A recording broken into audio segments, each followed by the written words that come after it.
오늘 우리에게 주시는 하나님의 말씀 보겠습니다. 신약성경 빌립보서 2장 1절에서 4절에 있는 말씀입니다. 신약성경 빌립보서 2장 1절에서 4절에 있는 말씀, 저와 여러분이 한 절씩 교독하도록 하겠습니다. 그러므로 그리스도 안에 무슨 권면이나 사랑의 무슨 위로나 성령의 무슨 교제나 긍휼이나 자비가 있거든 마음을 같이하여 같은 사랑을 가지고 뜻을 합하며 한 마음을 품어 아무 일에든지 다툼이나 허용으로 하지 말고 오직 겸손한 마음으로 각각 자기보다 남을 낮게 여기고 각각 자기 일을 돌볼 뿐더러 또한 각각 다른 사람들의 일을 돌보아 나의 기쁨을 충만하게 하라. 아멘. 엊그저께 갑자기 겨울이 성큼 다가온 것 같은데요.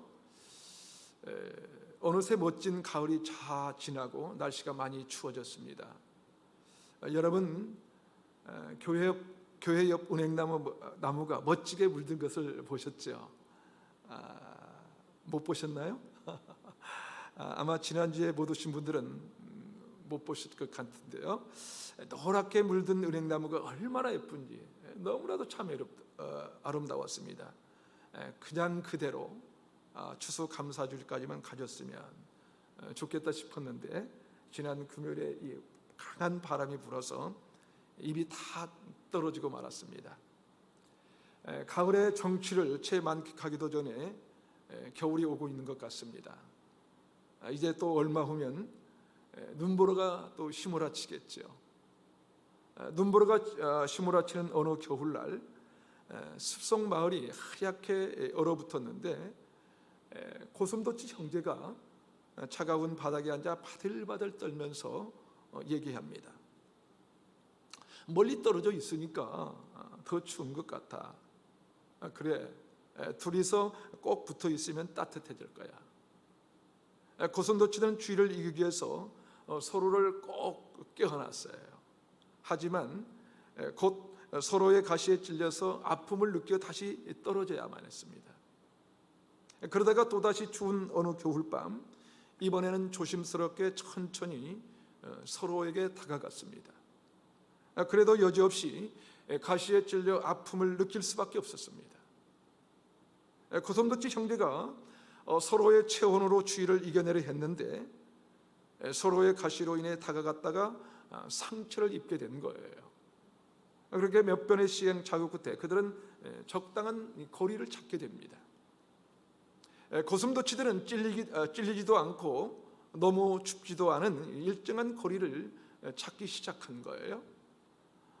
이것은 조선소리봄 인성교육연구소 소장인 김진락 씨가 지은 인성동화, 이 고슴도치의 가시라는 책에 나오는 이야기입니다. 이 이야기를 보면서 우리의 인생에 인간관계와 너무나 같다는 생각이 들지 않습니까? 때로 너무 고독하고 너무 외로워서 누군가를 찾아가서 그 사람과 가까이 하기를 원하지만 지나니까 이해해 주겠지라고 생각해서 한 말이나 행동이 상처를 입힐 수 있는 것입니다. 그러기에 아무리 친해도 지켜야 할 선이 있다는 것이죠. 너무 가까이 하다 보면 서로 상처를 입고 떨어지게 됩니다. 그러다가 또다시 애로워지면 가까이 하게 되고요. 그러면 또다시 상처를 입고 떨어지게 됩니다. 그렇게 살아가기를 반복하면서 결국 일정한 거리를 둔 채 살아가는 것, 그것이 바로 인생의 모습이 아닌가 하는 것입니다. 조선소리봄 인성연구소는 그것이 바로 인간에게 필요한 이 예의라고 말하고 있는데요. 일정한 거리를 두고 너무 가까이 하지도 않고 너무 멀지도 하지 않게 하는 것, 그것이 바로 예의라고 설명하고 있는 것입니다. 하지만 일정한 거리를 두고 우리가 예의를 지키면서 살아갈 때 우리는 인간관계에서 오는 최고의 기쁨을 누릴 수 있는 것일까요? 아닙니다. 적당한 거리를 두면 상처받지 않을 수는 있겠지만 인간관계에서 오는 최고의 기쁨을 경험할 수는 없을 것입니다. 오늘 본문에서 사도 바울은 우리가 인간관계 속에서 가장 충만한 기쁨을 언제 누릴 수 있는지를 얘기하고 있습니다. 여러분, 그때가 언제일까요? 그것은 이 사람과 사람이 서로 하나 되어 온전히 연합하게 되었을 때, 바로 그때 인간은 가장 충분한 기쁨을 누리게 된다고 말씀하고 있습니다. 자, 과연 그런지 본문 4절을 함께 읽어보겠습니다. 4절 시작. 각각 자기 일을 돌볼 뿐더러 또한 각각 다른 사람들의 일을 돌보아 나의 기쁨을 충만하게 하라. 여러분, 바울이 언제 기쁨이 충만해진다고 합니까?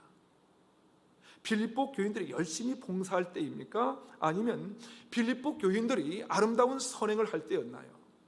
아니, 빌립보 교인들이 열심히 기도하고 전도할 때였습니까? 아니에요.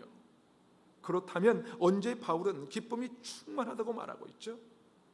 빌립보 교인들이 하나가 될 때, 빌립보 교인들이 하나가 될 때 사도 바울은 기쁨이 충만하다고 얘기합니다. 사랑하는 여러분, 우리가 인생을 살아가면서 왜 그렇게 쉽게 기쁨이 사라져버리고 오래가지 않는 것일까요? 어쩌면 그것은 우리가 온전히 이 하나가 되지 못하기 때문일 것입니다. 여러분, 한번 생각해 봅시다. 하나 되지 않는 부부, 하나 되지 않는 이 가정, 하나 되지 않는 이 공동체와 교회, 어떻게 기쁨이 충만해질 수 있겠어요? 상처받지 않고 싸우기 져서 이 적당한 거리를 두고 살아가는 부부, 적당한 거리를 두고 살아가는 인간 그 관계 속에서 어찌 충만한 기쁨을 누릴 수 있겠는가 하는 것입니다. 사랑하는 여러분, 어떤 관계에서도 하나 되지 않고는 기쁨이 충만해질 수 없다는 것입니다. 그러기에 저와 여러분의 가정마다 하나 되는 부부, 하나 되는 가정, 하나 되는 공동체를 이루며 살아가기를 주님의 이름으로 축복합니다.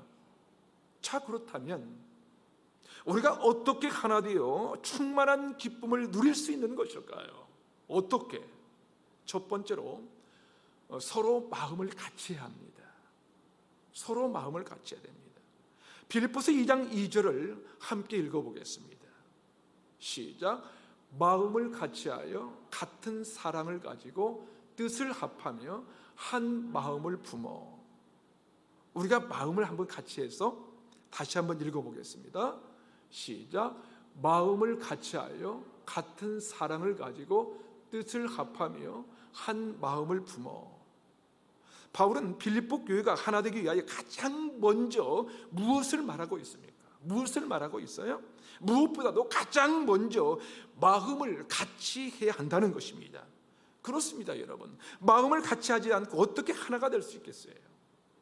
그런데 바울은 이렇게 짧은 구절에서 마음을 같이 한다는 것을 왜 그렇게 강조하고 있는 것일까요? 왜 그렇습니까? 본문 2절을 다시 한번 보세요.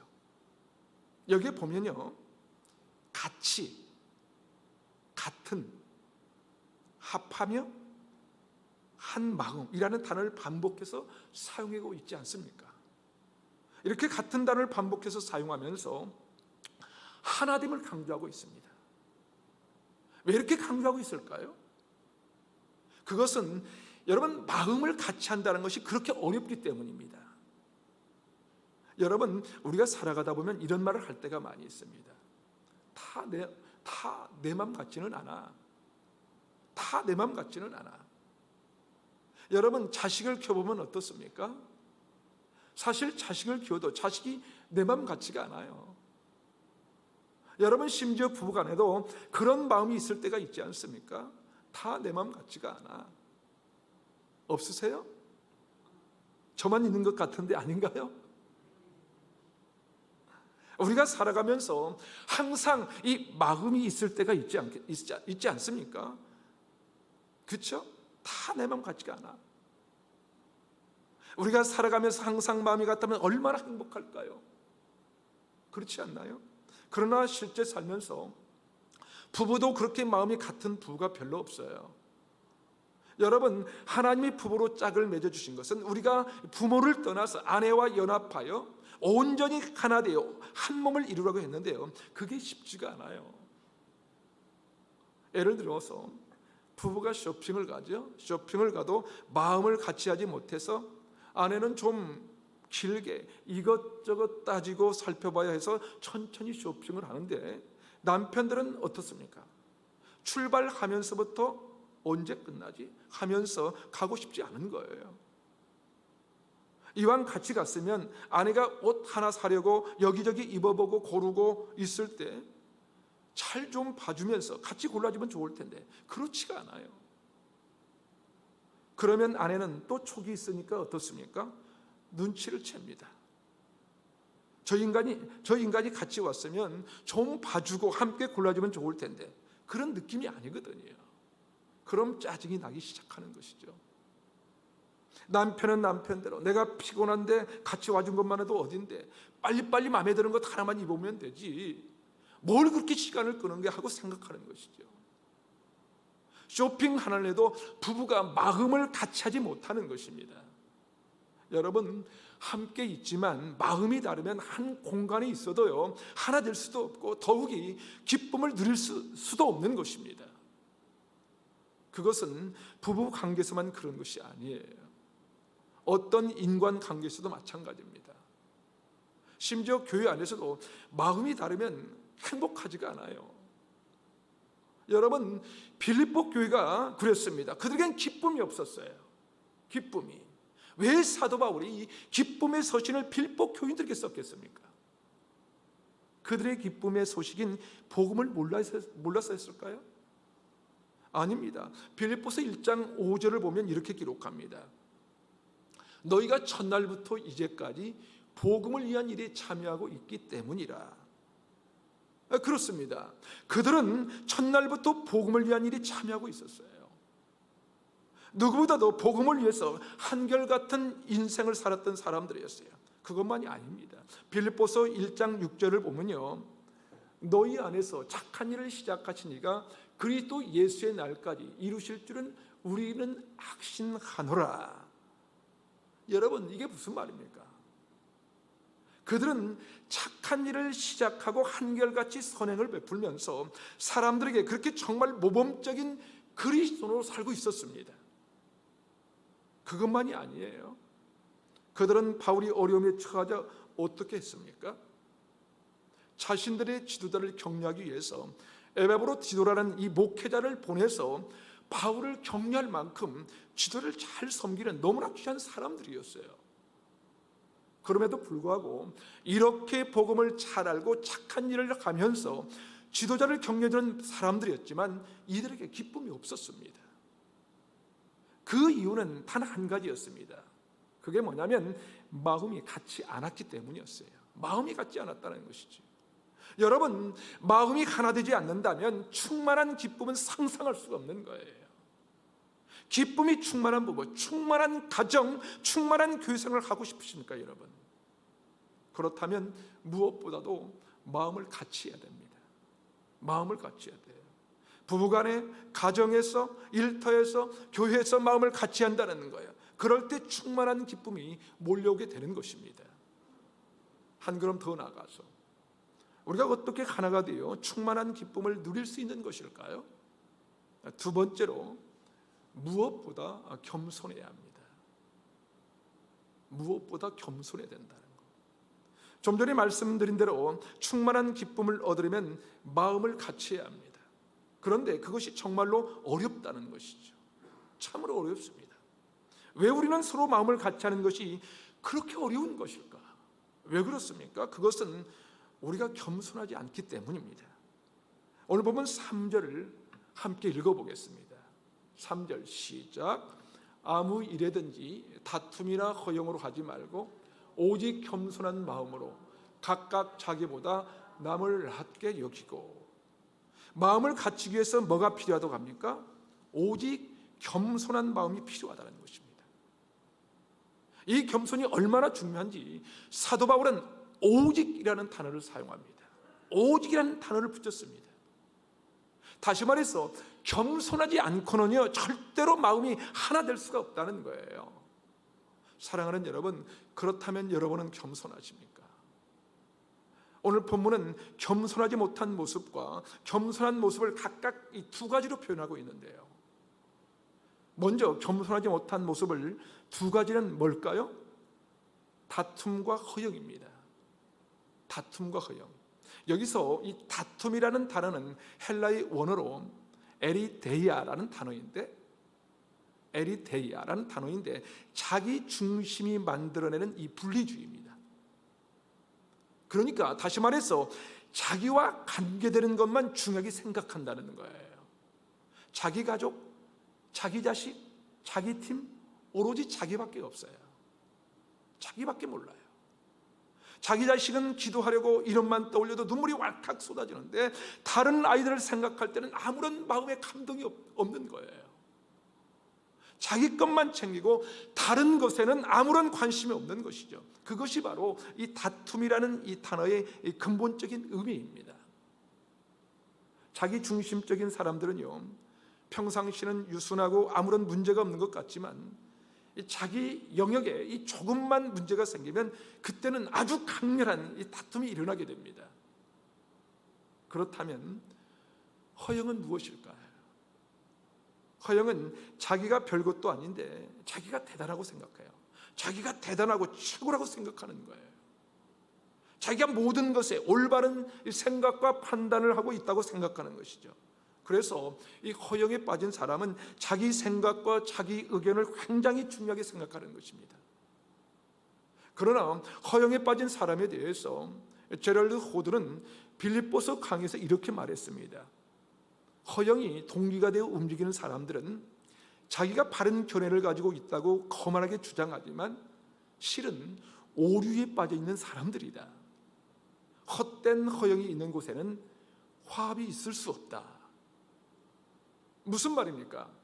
허영이 동기가 되어 움직이는 사람들은요, 그 마음속에 자기가 항상 옳다고 생각하기 때문에 늘 공동체 안에서 분리가 되고 공동체나 단체를 얘기할 때 항상 부정적인 생각으로 가득합니다. 그래서 그것을 주장하지만 그것은 사실 오류에 빠져 있는 것입니다. 그런 허영이 자리 잡고 있는 사람들의 마음은 절대로 하나가 될 수 없다는 것이죠. 그렇다면 겸손이란 무엇일까요? 그것은 어떤 심적인 상태가 아니에요. 심적인 상태가 아니라 겸손에 대해서 오늘 본문은 아주 실제적인 모습을 표현해주고 있습니다. 오늘 본문 3절 후반부부터 4절 전반부까지 읽어보겠습니다. 함께 읽겠습니다. 시작. 오직 겸손한 마음으로 각각 자기보다 남을 낮게 여기고 각각 자기 일을 돌볼 뿐더러 또한 각각 다른 사람들의 일을 돌보아. 그렇습니다, 여러분. 우리가 다른 사람을 나보다 더 낮게 여기고 다른 사람들의 일을 돌봐야 하는데 그게 그렇게 쉽지만은 않다는 거예요. 쉽지가 않아요. 내가 보기에 다른 사람이 내 기준에 못 미치는 것 같으면 어떡합니까? 당장 지적질을 합니다. 지적질을 하고 질책을 하기 쉽거든요. 그런데 그것이 바로 겸손하지 못한 다툼과 허영이라는 거예요. 여러분, 겸손이란 다른 사람을 나보다 낮게 여기는 거예요. 그게 쉬운 일이 아니라는 것이죠. 부부간에도 겸손하지 못하니까 서로 잘난 척을 하고요. 자식들한테도 그래요. 애들이 하는 것 보면 마땅치가 않으니까 겸손하지 못한 부모들이 하는 말이 뭐예요? 야, 이 녀석아, 아빠 때는 어땠는지 알아? 나 때는 말이야 라고 말하지 않습니까? 너한테 못해준 게 뭐가 있냐라고 말해요. 그러면 자식들의 마음이 얼마나 상처를 입겠습니까? 사실 요즘 애들을 보면 얼마나 대단한지 몰라요. 우리 때는 그 나이에 할 수 없었던 것을 해내는 아이들을 보면 너무너무 대단합니다. 놀랍습니다. 아이들이 하는 것을 보면요, 야, 아빠는 너만 할 때 이런 거 상상도 못했는데 너 어떻게 이런 걸 이렇게 할 수가 있니? 여러분, 이게 겸손입니다. 부부간에 또한 자식이라도, 아니 내가 볼 때 나보다 낮은 위치에 있는 것 같은 사람이라도 그 사람을 생각해 보면 나보다 나은 점이 한두 가지가 아니에요. 수많이 많습니다. 수없이. 그러니까 겸손이라는 게 말로만 립서비스 하는 것이 아니에요. 누구에게가 가서 일을 도와주면서 행복해하는 것, 이것이 바로 겸손이라고 사도 바울은 우리에게 말씀하고 있는 것이죠. 교회에서도 일을 하다 보면요, 왜 저 사람은 일을 저런 식으로 하지? 하는 생각이 들면서 마음이 불편해지면서 기쁨을 잃어버립니다. 그러니까 그들과 함께 있는 것이 불편하고 힘들어지는 거예요. 그것은 바로 우리가 겸손하지 않기 때문이라는 것이죠. 사랑하는 여러분, 저와 여러분이 오늘 겸손을 통해서 하나 되는 공동체, 하나 되는 가정, 하나 되는 부부가 되기를 이루어지기를 주님의 이름으로 축원합니다. 마지막으로 우리가 어떻게 하나 되어 기쁨이 충만할 수 있을까요? 세 번째로 주님과의 깊은 교제 가운데 나오는 사랑이 있어야 됩니다. 주님과 깊은 교제 가운데 나오는 사랑이 있어야 된다는 것입니다. 여러분, 우리가 왜 겸손해지지 않는 것일까요? 그 해답이 오늘 본문 1절에 있습니다. 1절을 함께 읽겠습니다. 1절 시작. 그러므로 그리스도 안에 무슨 권면이나 사랑의 무슨 이로나 성령의 무슨 교제나 긍휼이나 자비가 있거든. 여기서 가장 중요한 단어가 뭘까요? 여기에서 눈치만 있으면 다 알 수 있어요. 바로 뭡니까? 있거든. 있거든이라는 단어입니다. 있거든. 이것은 여러분 2절과 4절이 가능하게 하는 조건이 바로 1절이라는 거예요. 여기 보니까 뭐가 있거든이라고 하고 있습니까? 네 가지를 말하고 있는데요. 그리스도 안에서 무슨 권면이나 사랑의 이로나 성령의 교제나 긍휼이나 자비나 이 네 가지가 있거든. 너희들이 마음을 같이하여 겸손한 마음으로 하나가 될 수 있다는 것입니다. 다시 말해서 이 하나가 되기 위해서는 이 네 가지가 있어야 된다는 거예요. 그런데 이 네 가지는 공통점이 있습니다. 그게 뭐냐면요, 이것들은 모두 인간의 본성에서 나오는 것이 아니에요. 우리 인간의 본성에서 나오는 것이 아니라 하나님으로부터 오는 이 신적인 이 특징이라는 것입니다. 이 신적인 특징. 무슨 말입니까? 마음을 같이하여 하나 되는 겸손은 우리 자아가 살아있는 한 도저히 불가능한 일이라는 거예요. 이것에 대해서 볼 해퍼 목사님이 신도의 이 공동생활이라는 책에서 이런 말을 했습니다. 그리스도인은 오직 예수 그리스도를 통해서만 모든 사람에게 나아갈 수 있다. 사람들 사이에는 항상 다툼이 있다. 그리스도 없이는 하나님과 사람과 사람 사이에 불화만 있을 뿐이다. 사랑하는 여러분, 왜 우리가 다툼과 허영을 버리지 못하는 것일까요? 왜 자기 중심성에서 벗어나지 못한 채 자신만이 옳다는 허영 속에서 교만하게 살고 있는 것일까요? 우리는 왜 다른 사람을 나보다 낮게 여기며 다른 사람 일을 돕고 존중해주는 겸손이 없는 것일까요? 그것은 우리의 자아가 살아있기 때문에 사람들 사이에는 항상 다툼이 존재합니다. 아무리 사랑하는 배우자라도 사랑하는 사람이면 다툼이 있어요. 눈에 넣어도 아프지 않을 자식이 있지만 교만하게 자녀들을 태야 합니다. 믿음의 공동체도 마찬가지예요. 우리가 믿음의 공동체 안에서 서로 겸손하게 살아야 하겠지만 그게 안 되는 거예요. 왜일까요? 왜 그렇습니까? 그리스도를 통해서만 그것이 가능하기 때문에 그래요. 예수 그리스도의 깊은 교제, 그 사귐 안에 우리가 들어갈 때만 그분의 권면을 들을 수가 있고요, 그분이 주시는 사랑의 이로와 성령의 교제와 하나님으로 통한 이 긍휼과 자비의 신의 성품을 가지고 우리가 하나가 될 수 있다는 것입니다. 그렇지 않으면 사랑하는 사람들에게도 아픔을 줄 수밖에 없는 거예요. 마치 고슴도치처럼 가까이 하고 싶지만 가까이만 할수록 서로에게 아픔을 줄 수밖에 없는 그런 존재라는 것입니다. 그렇습니다. 저 역시 주님의 은혜가 아니면 여기 설 수 있는 존재가 못 됩니다. 존재가 아니에요. 겸손한 것 같지만 사실은 교만하기 짝이 없고요, 그리스도의 사귐 가운데 살고 있다고 하지만 그분의 성품을 나타내지 못한 때가 얼마나 많은지 몰라요. 아니, 아직도 제 자아는 펄펄 살아있어서 불쑥불쑥 튀어나오거든요. 사랑하는 여러분, 우리가 왜 그렇게 겸손하지 못한 것일까요? 아무리 결심하고 결단해도 그리스도의 사귐에서 오는 그 놀라우신 은총과 긍휼을 깊이 경험해 본 적이 없는 것은 아닐까요? 저는 지금 기도를 얼마나 하고 있는지 말하고 있는 것이 아닙니다. 큐티를 얼마나 빠지지 않고 하는지 말하고 있는 것이 아니에요. 아직도 내 자아가 강하게 살아있고 교만하게 짝이 없는 자를 여전히 사랑하시고 여전히 품어주시는 놀라우신 이 주님의 은혜, 그런 사랑을, 나를 사랑하시는 그 하나님의 긍휼, 성령의 일호를 경험해야 한다는 것입니다. 사랑하는 여러분, 우리가 왜 겸손하지 못하고 누군가를 판단하면서 살고 있는 것일까요? 주님과의 사귐에서 오는 깊은 사랑이 없기 때문은 아닐까요? 오늘 또 사랑 깊은 주님의 음성을 들으시고 모두가 하나 되어서 충만한 기쁨을 회복한 저와 여러분이 되고 주의 사랑으로 하나 되는 이 나라 이 백성 되기를 주님의 이름으로 축원합니다. 아멘.